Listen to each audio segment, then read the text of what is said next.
This story should have made much bigger headlines and gotten far more attention. But it's one of those stories that if you're an average American who waves the flag and watches television and prefers to keep your head buried in the sand, it might make you have to think just a little bit too much.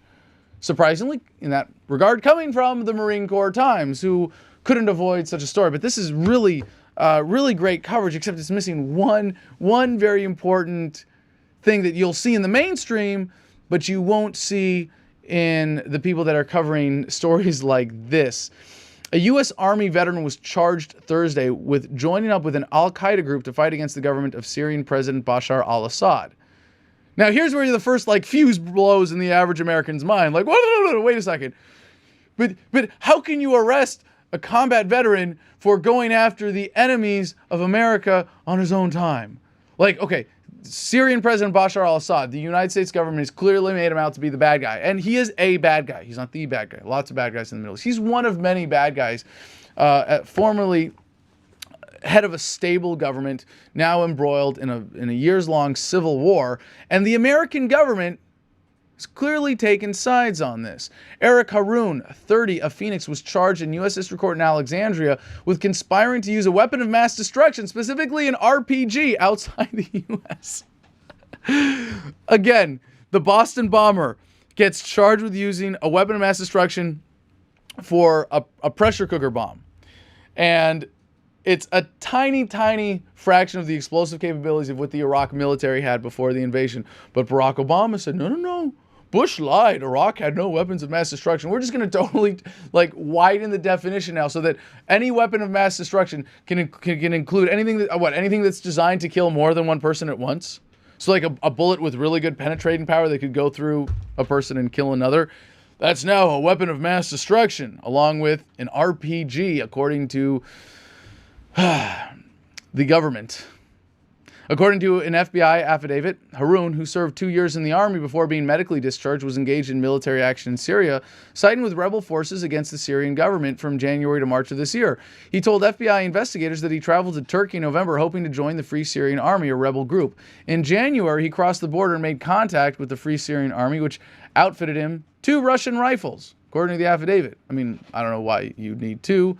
Maybe they're not particularly reliable, but if they're AKs, they're more reliable than the M16 he would have had in the military. So who's to say? Within days, he participated in an attack on a Syrian army encampment that was carried out jointly by the Free Syrian Army and the al-Nusra Front, commonly known as Al-Qaeda in Iraq, and designated a terrorist group by the United States. After that battle, Haroun retreated in the back of an al-Nusra truck. He told that he was initially treated like a prisoner, but then later accepted and participated in several attacks.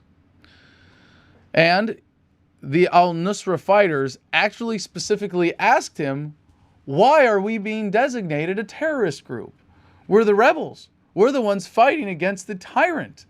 Now, it may be that they're also bad guys, that those using violence in the ways that they are to overthrow the dictator are not doing so in accordance with any consistent sense of justice. But that's irrelevant here. Haroun used RPG launchers in the attacks and once on his Facebook page claimed credit for downing a Syrian helicopter. According to the affidavit, Haroun told the FBI that he shot an estimated 10 people, although he was unsure if he had ever killed anyone. Imagine that. You could be Facebook friends with someone who's a buddy in the military, and next thing you know, you're reading status updates about how they've joined forces with other enemies of American enemies and have now become enemies of America. Right. Haroun also stated on Facebook the only good Zionist is a dead Zionist, and that he intended to travel to the Palestinian territory because of Israeli atrocities there. He served in the army from 2000 to 2003, received a medical discharge after being injured in a car accident. The public defender was appointed to represent Haroun at an initial public appearance Thursday, and a detention hearing was scheduled for Tuesday. Assistant U.S. Attorney Andrew Peterson said he faces up to life in prison. Really?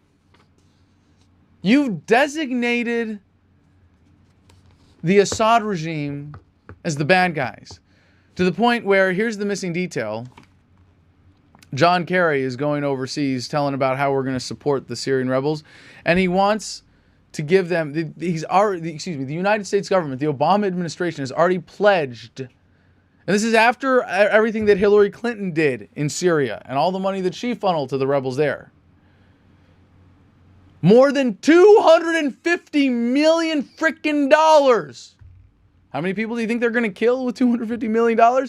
So it's okay for the American government. I mean, let me get this straight. According to what the government is doing right now, it's okay for the U.S. government to take money from you, the American people. It is okay for the American government to take money from poor people in a rich country, give it to rich people in poor countries in what they normally call foreign aid.